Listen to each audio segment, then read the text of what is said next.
Good day, everyone. This is Pineleaf Needles, and welcome to DDO Players News, where we take a look at the latest news in DDO and here at DDO Players. And please welcome my co-host from Ravenloft, Draculetta. Hey, everybody. How's it going? And let's see what our game news is for tonight. We'll begin that there was a hot fix posted on Monday, and what was this all about? Well, actually, the hotfix was last Wednesday, October 28th.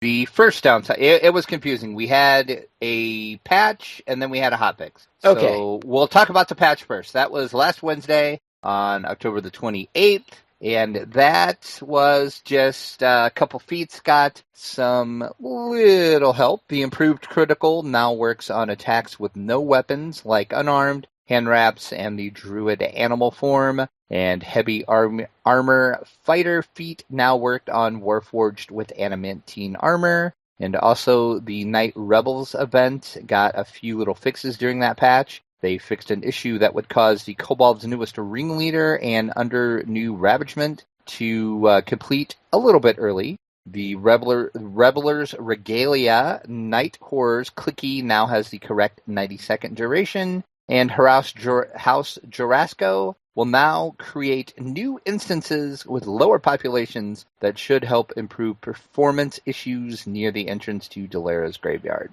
And then they also worked on the Dark Chocolate and Key drop rate a little bit, and the Reveler's Regalia now will display properly on a half-orc and a purple Dragon Knight. So that was our patch last Wednesday. And then Monday of this week, so yesterday, we had some slight downtime for a hotfix, and that included the DDO store, where they fixed an issue that would require reincarnated characters to log out and then back in after making a purchase in the DDO store. So that issue should now be fixed if you have that issue, and I noticed that myself, actually, and at first I was going to say it was on a non-reincarnated character, but then I remembered, no, it was not, because it was on Draculetta, which is my ranger, that right. I did reincarnate to get rid of the rogue, and I did notice that I had to log back out and log back in to get something I bought from the store after I reincarnated. But that is now fixed, so there you go. And then Mini Shot now increases double shot by 120% and the ranged power by 4 times the base attack bonus. So that is a good thing, because Mini Shot was one of the feats that got nerfed in the big Nerf-a-Palooza that we had a little while ago. Right. So they are adjusting Mini Shot more, because I did notice at lower levels, Mini Shot was pretty much worthless. So this should help it out just a little bit. A little bit. And then they did do some more adjustment to the Night Rebels. They adjusted some of the instance settings in Dalera's to help improve performance, because it's been pretty lagorifish lately. So hopefully that will fix the lag. All right. And how's Night Rebels been going? It is going pretty good, and I noticed there is a lot of people running it. I read it a little bit, which we'll talk about later when we do our week in DDO, but there's always some LFGs up for it. People are forming groups to, help with the chocolate and the key drop rates, which I have noticed, at least in my estimation, you have a better chance of getting a key and chocolate when you're in a group versus if you're just farming it by yourself. I can't really base that on much fact, other than the fact that I did join an open LFG that had, I want to say, about 8 people in a group, and I got probably spent, I don't know, maybe 35 minutes in that group, and I got 4 keys. And I don't know, like countless numbers of chocolates. I really wasn't paying attention to the chocolates. I was just really paying attention to the key drop. And then I farmed it by myself. And in the same stretch of time, I only got 2 keys. Well, maybe it's the possibility that when you're alone, the random number generator knows its use. So therefore, that very well could be. So, yep. And you have till November the 8th. To take advantage of the Night Rebels. That's when it will go away. And we do want to point out there is another code for 4 more free keys I know we had another code that is now expired, but this code will last for until the end of the event. So if you have not used this code yet, head over to our site and you can get the code because it's one of them weird codes that they're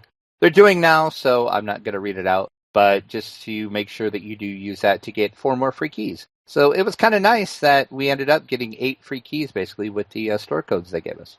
All right, then. It looks like that the fourth quarter wallpapers are about a month late. Well, they were a little busy with, patches and hot fixes and the Night Rebels, but at least we have our wallpapers now. All right. And they are back with how they were last time. You can either get them with calendar or without calendar. And of course they also have the mobile sizes to choose from as well. There's 3 different ones. We have a Night Rebels Halloween themed one with some spooky skeletons in Delaras. We have a Devil's Gambit themed one, and then we have a third one that is just bizarre. I can't I can't really say much about it other than it's bizarre with flying artificer dogs. Right. It reminds me of something out of Harry Potter and the Goblet of Fire. Yeah, that fits right in there. So you can head over to our site and take a look at all of these, and then head over to the official posting on the Turbine forums and get the size that you want. And I must admit, I do like the skeleton one. That is my favorite one out of the bunch. Go figure, right?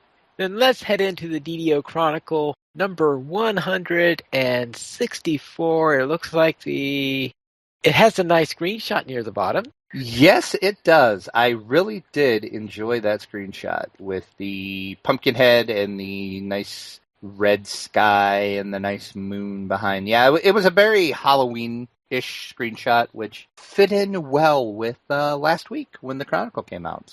And that was taken by Cardinator, was the player that took that screenshot. And that was the 244th official DDO screenshot of the week. In the Chronicle, the Community Spotlight's DDO Wiki had a little website update, so you can click over and read all of the details on the new wiki update that it just received. Jeff over at DDO Gamer is giving away a copy of the Storm Reach campaign, which we gave one away, and so did Patrick over at DDO Cast. And that was, of course, you will know there was only 25 hardback copies of that in existence, so you will have one of 25 of those if you win that from Jeff over at DDO Gamer. And he's giving it away by you have to submit a haiku. So if you like haikus, you can show off your haiku writing skills and maybe win yourself a copy of the Storm Reach campaign. Okay. In the fan site news, and any particular rules on who's eligible? He said anybody was eligible. So okay. So go over and write a haiku, Pine Leaf. You might win because I know you're good at writing those. It's hard to think of haiku when I've been usually doing alliterative verse recently. But it will challenge you, Pine Leaf. It's a challenge. In the fan side section of the Chronicle, DDO Cast had their episode 403, and they had a episode on how to build a raid caliber tank. So click over and check that out. The Damsels of DDO headed back into the Druid's Deep, so listen to their adventures with that. Jeff over at DDO Gamer was taking a look at the Night Rebels and the Shady Rogues, I should say. Shady Rogues. Headed into the tier of Dakan. And that is pretty much it for our Chronicle this week. All right, then let's head into our store sales. Anything nice on sale this week? The Harper... Looks like it is. Yeah, it's a good sale week this week. The Harper Agent Enhancement Tree is 35% off, as well as select stat tomes. The Veteran Status and select classes, which include the Monk, the Favored Soul, the Artificer, I should say, and the Druid. I can't talk tonight for some reason. I don't know why. Is 35% off. And the free sample of the week through November 5th is going to be the Lesser Slayer Count Boost. Use the coupon code that will be posted on our site in our show notes. And I think I might be spending some Turbine points this week because I'm tempted to buy a Monk because I don't have Monk yet. And I've kind of always wanted to try out a monk, so I might buy myself the monk. All right, then. Then how far are you from... Is that one of those that you can earn in-game through... Not that I'm aware of, no. Oh, okay. Then let's head into our site news then. And the only thing we really got has to do with the screenshot of the week, number 36. And is it Halloween themed? It's not Halloween themed.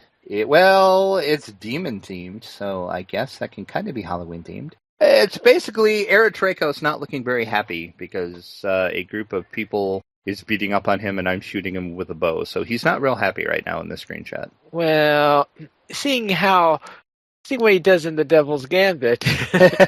He deserves it, right? Don't let Bonnie hear you say that, though. Yeah. Bonnie's going to come and get you now, Pine Leaf. So, yes, that was this one that I took, which I will tell you later in what I did this week, why and where I took the screenshot. So you have to stay tuned for later on in the show. All right. But do you finally know who won the 1-year VIP code? We finally know. We got an answer from him just in time. The winner was Vincent Livingston. He was the winner of our 1-year VIP code, and he was pretty excited to win this. So I was happy that it went to somebody that was excited about it. All right. He will be enjoying a year of VIP, thanks to DDO players, and of course, thanks to all of our patrons, because that's where we got the opportunity to give that away. Right. Then let's go from DDO to Beyond DDO. You were talking about the map from the newly released Sword Coast Adventures Guide? This, if you have the book, which, as a matter of fact, came out today, you will see that this map is inside the book. Where the artist that drew the map is, his name is Mike Shelley, and he has put these maps up for sale over on his site. And I would love to have one of these. This map is amazing. You can also purchase, he has watermarked PDFs of these as well that are freaking huge. I'm talking 10,200 by 66,000 pixels. So basically you could take that to like Office Max or Staples or like a printing store, and you could get a print of that done if you wish. But if you really want to get crazy, he actually has archival artist prints available of this. He has an 8x12, which is $10, a 10x15, which is $22, or you can opt for the 12x18, which is $34, the 20x30, which is $76, or if you want to go for the big gusto, he has a 24x36 version of it for $136. And all I can say is that 24x36 would look awesome framed and matted. All I'm saying, I would love that hanging above my desk. That would just be awesome, I think. Just saying, but I don't have $136 to buy it, but I can dream, right? You could dream. So you can check out these and check out his site and see some of his other works. He's a pretty amazing artist. Once again, Mike Shelley is his name, and he has these available up on his site, so go check it out. Very low, $136. I could just imagine a DM having one of those large ones on the back of the wall when they're giving the adventure. Yep. Would that be awesome, though? All right, then let's head into GOG, and I hear that they're up to more gold box games. They are. They did say when we talked about it's been a while since we talked about the Forgotten Realms archive sets that they put up, and they said they were working on getting the rest of the games, the rights to them. Well, it looks like they have procured them. You can get the Kryn pack, which I was trying to think. I don't think I ever played the Kryn series of gold box games. Or if I did, I don't remember them. But I was never a big Dragonlance fan, so I'm kind of thinking I didn't really ever play them. But that pack is $9.99. And then we have the Dark Sun series of games, which those games were brutal and amazing. Those are $9.99 as well. I would highly recommend those. I spent so many hours playing those. And then, of course, we have the big one, the one that I was excited about, the one that I may have yelled out a scream of enjoyment and jumped up and down. Maybe when just saying, maybe I did. There's no. Well, does it involve any sort of undead? Matter of fact, it does. Finally, the Ravenloft series of games is now up and available on GOG for $9.99. And these games were amazing. I loved this series of games. The Ravenloft series and I want to say probably Curse of the Azure Bonds and Secret of the Silver Blades were probably my favorite series of games in the gold box. So I was so excited to see these two out. Strahd's Possession is one of the best, I think, gold box games in the series, actually, because it's set in ancient Egypt, and of course it has Strahd in it. So, what more could you want? And that Strahd in Egypt. Strahd in Egypt, right? And it also includes Ravenloft the Stone Prophet as well. Which, yeah, that was okay, but Strahd's Possession is well worth the $9.99 itself. That game was amazing. So it's good to see GOG actually getting all these old, great Forgotten Realms and gold box games out. So newer people can see the enjoyment of the gold box game series, which, I mean, I think I've said this before when we were talking about the gold box games, but I spent countless hours of my life on my Commodore 64 playing these gold box games. It's well up into the 300 or 400 hours probably. If I would add it up, I spent that much time enjoying these games. So I hope other people will get some enjoyment out of them now that you can get them on GOG. Let's see, works on Windows, XP Vista 7, 8, 10, Mac OS 10, 10.7, and Linux, Ubuntu 14.04, and Mint 17. So pretty much anything you have should play this. And the text is in English, though you'd also have Strahd's Possession also has German as an alternate, I presume that means, as opposed to only in German. It's alternate. That was on the Commodore 64 version as well. You could play it in German, which I don't know why you would want to. I guess maybe if you speak German, you would want to, I guess. Well, yeah, that's the only reason I could think that someone would want to. Yes. All right, then let's head into Sword Coast Legends, the state of the game. And on Sword Coast Legends, I think it's yesterday, I finally finished downloading it. Just not, well, of course, you had another patch to get to, which we'll talk about in a second here. But, so yeah, you had the probably original download, and then you had the patch to get, so... Yeah, that's probably why it took an extra hour. Probably. I thought it went up an hour at some point in there. Yeah, I'm sure it probably did. Did you actually play it yet? That's the question. No, because I haven't had time to. Because you just played the download and the patch game is all you got to play? But yes, Dan Tudge, the director for Sword Coast Legends, and he is the president of InSpace Games, posted over on their site what he called the state of the game, in which he talks about the direction of the game and what is to come for Sword Coast. And he starts out by saying Sword Coast Legends launched last week on PC, Mac, and Linux. We've worked very closely with Wizards of the Coast to bring the Dungeons & Dragons experience to you. The D&D team has been involved the whole way, and we know they share our excitement about the many adventures that will be had as a result of Sword Coast Legends. And then he goes on to say that he realizes there has been a few little snafus here and there, shall we say. He says, however, early user impressions for Sword Coast Legends have been polarizing. While many players love it, it is very clear to us that for many, Sword Coast Legends did not meet their expectations. For those who have expressed disappointment in the game, I have just one thing to say. Quote, we hear you, end quote. We are a very small independent development team, and we would not have made it this far without you. We thank you for your continued support in D&D. The party is everything, and you are the best party to have by far. So he says, as much as they've labored to launch Sword Coast Legends, this is just the first step in what is going to be many. And he starts off by laying out the plans through the end of the year and early next year. And the first one was the patch that apparently got added on to Pine Leaf's download. That hit on October 30th. And Pumpkin Patch. Yep, they call it the Halloween Update Pumpkin Patch. And that does include what they're calling the Liar's Night themed area. And that gave you placeables in the spirit of Halloween, the cemetery GM location with 35 new placeable objects, and new player gear, and some other slight little adjustments to the game. The biggest one out of this that came in the pumpkin patch is you will now auto-heal when you leave a dungeon and you get to the Adventurers Camp. You will auto-heal now, which was one of my biggest complaints,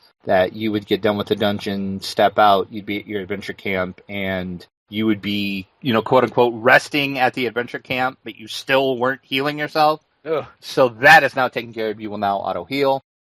Then he goes on to lay out some of the other plans, and they have some big, big plans. The week of November 9th, there will be a Community Pack number 1 patch, is what they're calling. He is saying there's going to be campaign-specific skill trees unlocked for all players. There's going to be some new sets, some new DM abilities. There's also going to be new tile sets, as I mentioned. Not really much that exciting, really, in that. Then, of course, they will do other bug fixes and additional community feedback if time allows for that set.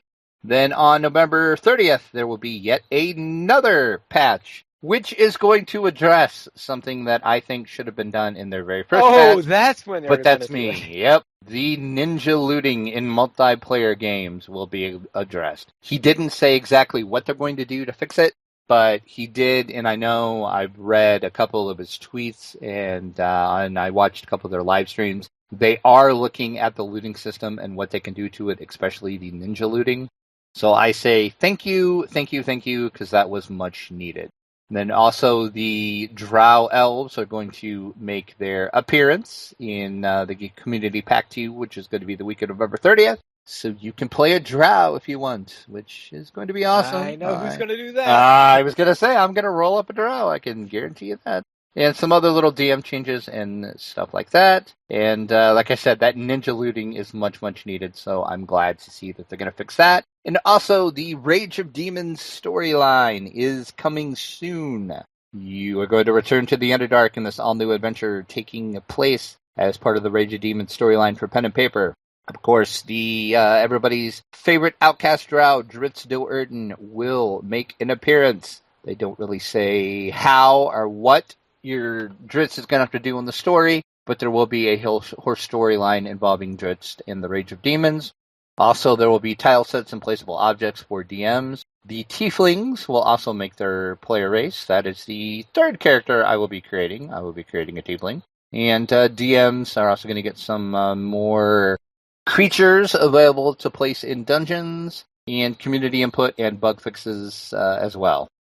And the other great thing that I got out of this, at the end of the little blog post that he put up, he says, I would like to extend my sincerest thanks and endless gratitude for our entire development team and everyone from the Community and Design Council for their amazing support over the launch of Sword Coast Legends. They have over 82 years of total playtime that was logged in from all of the Head Start Access weekends and last week's launch. So 82 years of playtime in Sword Coast Legends as of this posting, which was on October 30th. That's a lot of playtime. Yep, looks like Sword Coast Legends will be getting some much-needed fixes and help, and he said they will be having another state of the game probably more towards the end of the year, and they're going to lay out more plans for their 2016. So it's good to see that they're working on updating and fixing the game and fixing a lot of the problems I think most players and most reviews I've read have had. And it sounds like they're going to work on fixing those first, which is a good thing. All right, then let's head into the Spellbook gaming boxes that are now on Kickstarter. And that means you can have your own Spellbook. You can. This is pretty awesome, actually. It looks like a spellbook, but you open it up, and it's actually a game box. It has room for your pens, your markers, your dice, your figures. It's pretty configurable. So there's also a version where, like, if you're playing Magic, some other type of collectible card game, you can have, like, inserts to, like, keep your cards. But these things are just awesome looking, and there's different designs for them, different choices of wood. It's pretty amazing. I would actually like to have, like, this would be showing up at a table in style. If you whip one of these bad boys out, I think people would know you mean some serious gaming business. Ooh. All right. And now, speaking of business, I hear that Paradox has purchased White Wolf, which I guess that means that they are going to go into some vampirism.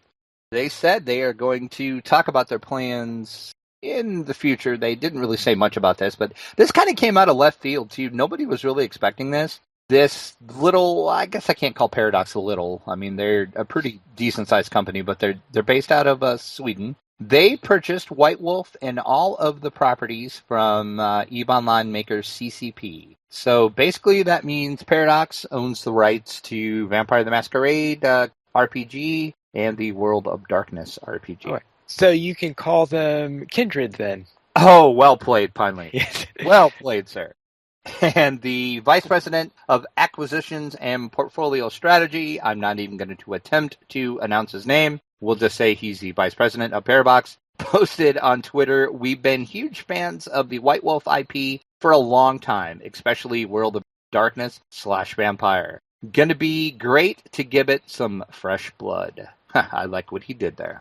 And then right after he tweeted this, a lot of people ask him, so, does this mean all of the CCP created assets for the IP, or is it just certain things? And he clarified that by tweeting back, it includes everything. So that does mean that they do have Vampire the Masquerade Redemption, which was a pretty sweet little video game, Vampire the Masquerade Bloodlines, which was an awesome RPG, which I'm going to have to install that and play through that again because that was a pretty amazing game. And then they also have the World of Darkness MMORPG, which CCP kind of worked on for a long time. They showed off a little bit. They had it was a very early alpha build of it, but it was pretty playable.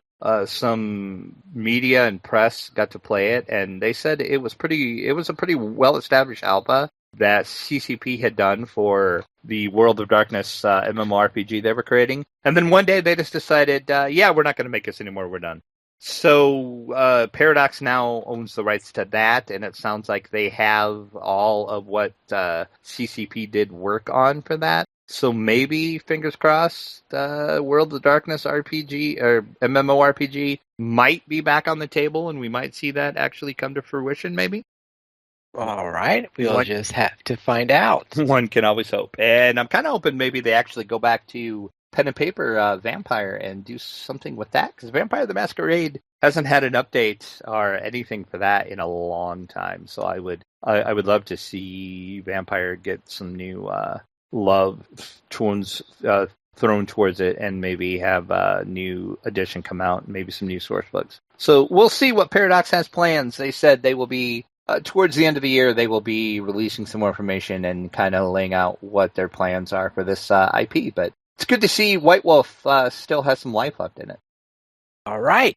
Then let's head on to the tabletop. And we'll begin with Munchkin Treasure Hunt, where now the younger generation can now start beating up on their friends and stealing treasure. Which, who wouldn't want to do that? That just sounds like fun, doesn't it? Yeah, Munchkin Treasure Hunt is a fun little board game for up to 6 players. They say it's ages 6 and up.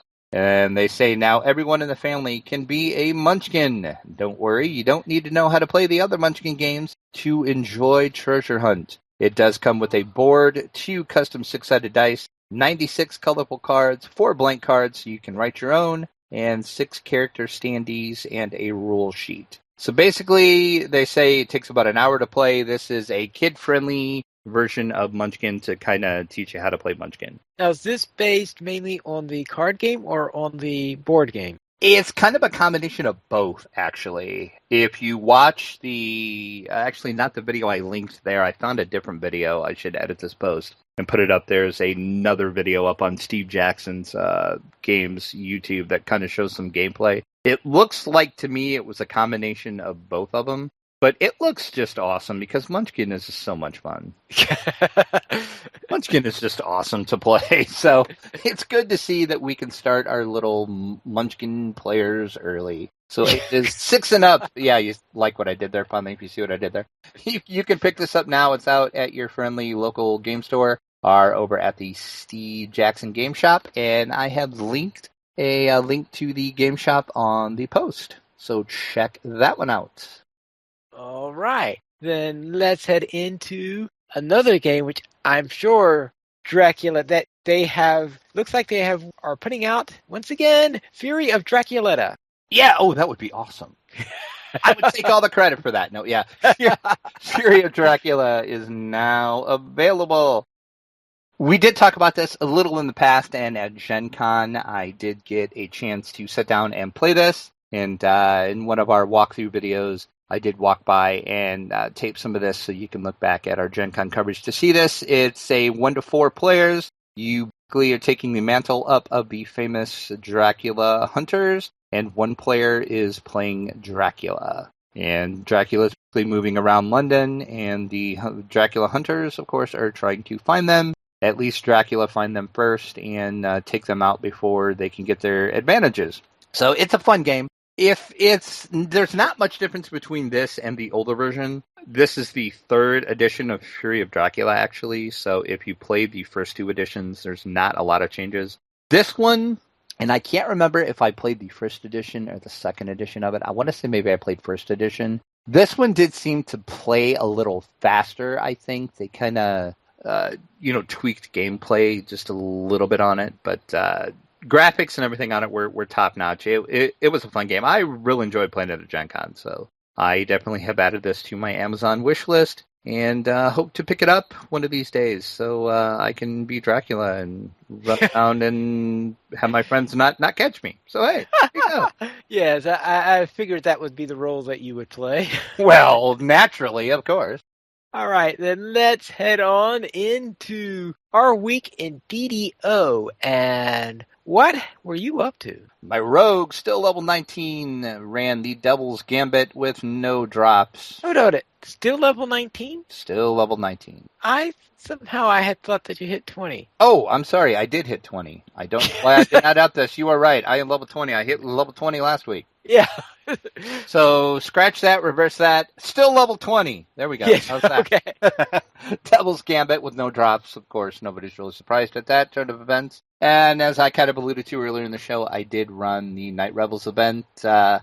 Basically, I just farmed for chocolate and keys. I ran a few of the dungeons. I really didn't do those a lot. I have quite a bit of chocolates and keys in my inventory now, so I'll probably just spend some time running through the dungeons and getting the ingredients that I need and see what I can craft. Once again, that runs till the 8th, so got about, as of this recording, 5 days to get that, so hopefully I can get enough to at least craft something out of it. We'll see. And then last week, on my rogue, I completely spaced about talking about this last week when we were doing our week in DDO.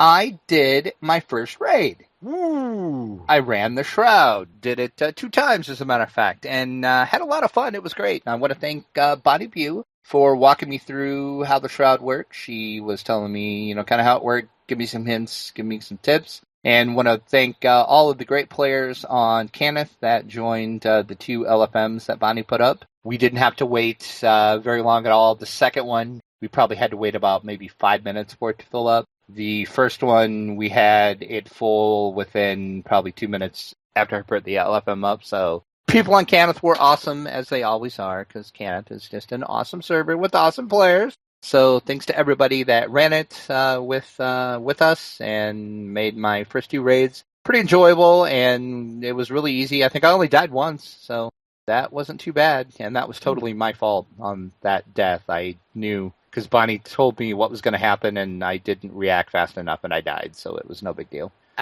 Stupid Shavaroth blades got me. Dumb Shavaroth blades.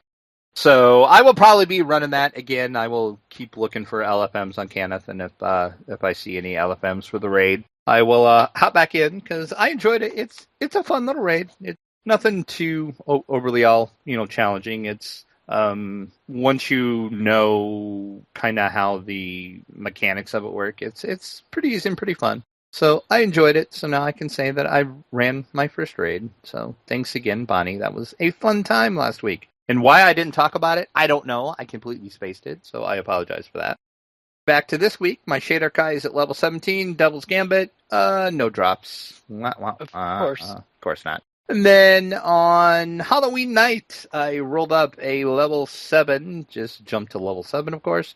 Rolled up a rogue over on Sarlona. And the reason why I did that is I wanted to attend the trivia and the costume event that was put on by the High Lords of Malcor over on Sarlona. And that was a really fun event, and there was a ton of people that showed up. And I was so impressed at how fast people were answering those trivia questions. Holy cow, I couldn't even think to type the answers, and that people were just like right on. I mean, no matter what the question was, people just had the answers right away. It was like amazing. So there are some people that really, really know DDO. Because there was some obscure, at least I thought they were obscure questions, and people were just like rattling out the answers left and right. And I would say at the peak of the event, there was probably, at one point, I bet there was at least 50 people there.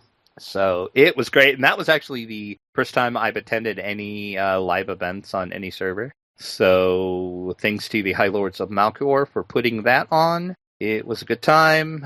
Ginger Spice was the one that was kind of emceeing that and leading it. He did a great job doing that. And I kind of enjoyed all the people in Sarlona. That's a nice server as well. So maybe I'll be playing my little level 7 rogue over there a little more. Okay. And then the only other thing I did is with my ranger. My level 16 ranger is with you that we do on Wednesday nights. So I'll let you talk about the fun and exciting things that we did.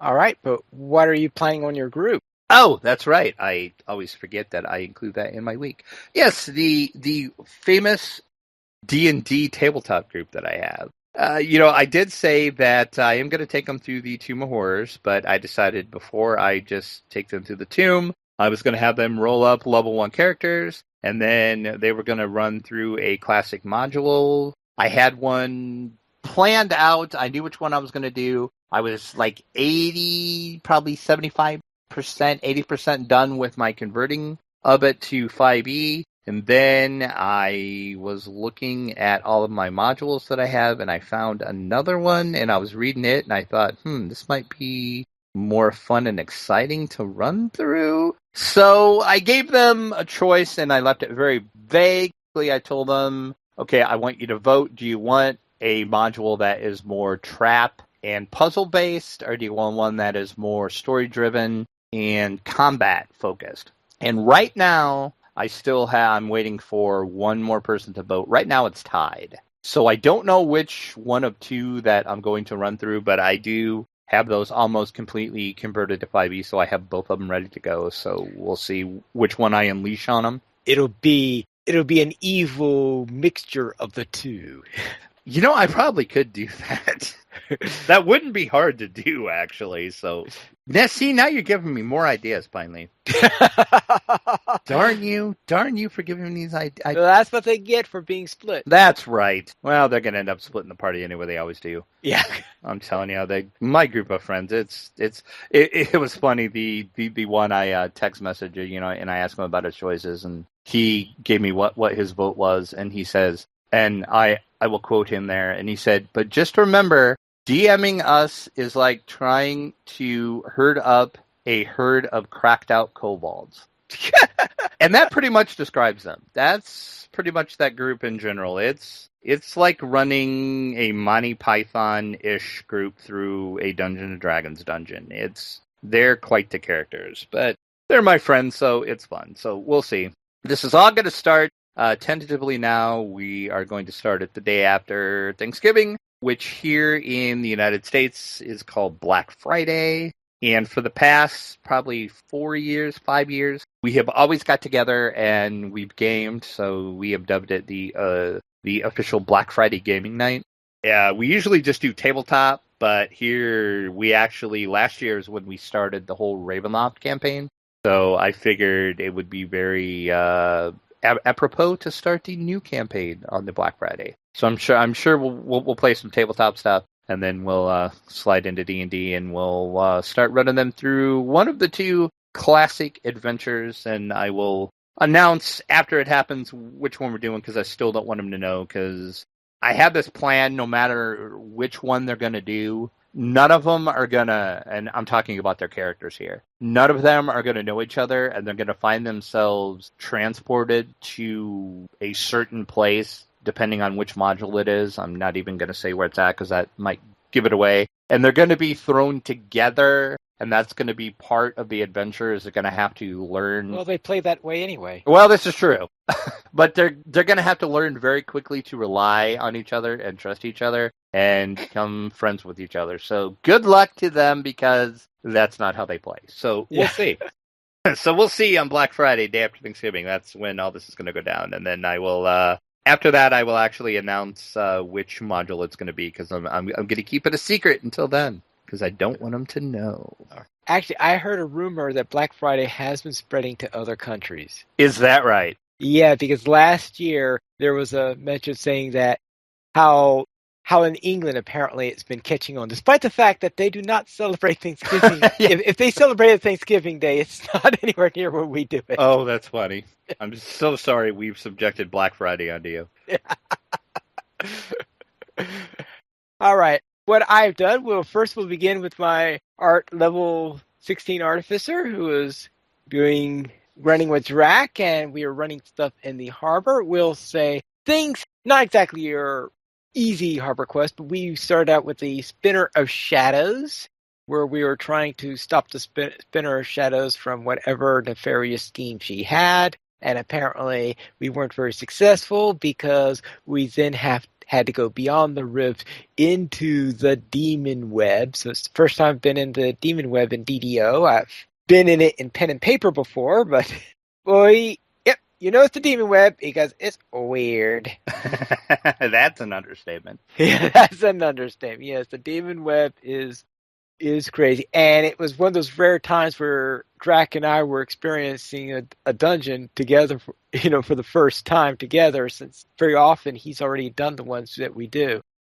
And then on my Ranger, my Permadeath Ranger, going through levels 2 and 3, I ran through the rest of the Korthos Island stuff, stopping the Zawagan. I ran Redemption at Heart and Sacrifices to Misery's Peak, usual stuff there.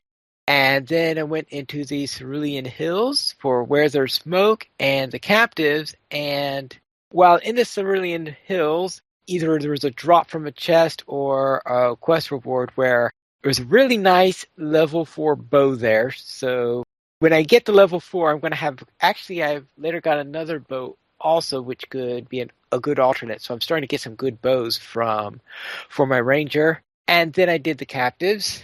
Then in the harbor, I did Dirk's Got a Secret and Garrison's Missing Pack. And it looks like the Ranger is working out very well, because I'm trying to figure out what character to do for next year. My plan is to try to get a character from 1 to 20 and all. And of course, I got to figure out what class to do. And I think these last couple of days have been convincing me that the Ranger might be a good choice, because I know some people say that maybe I should avoid in my first life one of the really powerful classes, such as the Artificer or the Warlock. And I think the Ranger is working out pretty well. Not OP, but I'm finally actually using bows more in the way they're intended, because this is with Artificer, I just summon 1,000, summon bolts and then never change bolts or anything like this. So I'm starting to think about potential strategies with bows and stuff like that, with bows and arrows and the like. We'll see how that works. And then this is you said the character you're going to try to get from 1 to 20. So that is also not counting the one that we're playing together, because we will eventually get to 20. Right, yeah, I'm not talking, yeah. Okay. I'm talking about the one that, because I was challenged to see if I could do things like extra lives and all that stuff. Oh, okay. Yeah, right. I see. So I could understand what this is all about Right. TRs and stuff like that. And I'm hoping to maybe work at a little bit faster pace than the characters that we're doing together, because right. Well, yeah, we only play together a couple hours a week. Right, yeah. And that is my week. Now, if you would like to help support DDO players, you could go to the donations page where you can support the Players Alliance on Patreon. There you'll find rewards, including a mention on DDO Players News, or even be a guest host with us. And we have a featured comment this week from Doug, who left us a comment on a look back at Dark Sun online with Massively Overpowered. It would be neat if someone like GOG could go in and resurrect these online games somehow too. They recently re-released updates to many of the Gold Box games, but I never got a chance to play this or the first Neverwinter games that were online only. I'm guessing that is highly unlikely due to the complexity and the return on investment, though. It's still a shame, and this may just be one of those games I never got a chance to play. Yeah, I don't. The online aspect of it, I think, would be a nightmare to try to do because they would have to put up servers, and then, of course, they would have to try to find out the rights to who had the rights to it, and then I'm sure they would have to update the technology. So, yeah, I like the idea of it. That would be nice to see some of like the older online games getting new life on GOG, but yeah, I don't look for it to happen anytime soon. Right, because probably the only way they're likely to do it is if it were an offline version of it. And online games are very difficult to transition into an offline environment. If you would like to send us an email, you could send it to podcast@ddoplayers.com. You could also follow us at Twitter, the Players Alliance @PlayersAlly, DDO Players @DDO Draculetta @Draculetta_72, and Pineleaf @PineleafNeedle. The Players Alliance has 4 live shows. On Mondays, every single week at 8:30 p.m. U.S. Eastern Time, we have DDO Players News. On every other Thursday at 9 p.m. U.S. Eastern Time, we have XP Quest. And on Saturdays at 8:30 p.m. U.S. Eastern Time, we have Lotra Players News. And every other Saturday after Lotra Players News, we have Tales of the Free Folk. You join us for our live shows at ddoplayers.com/live. And that is all for tonight. And remember to loot those chests.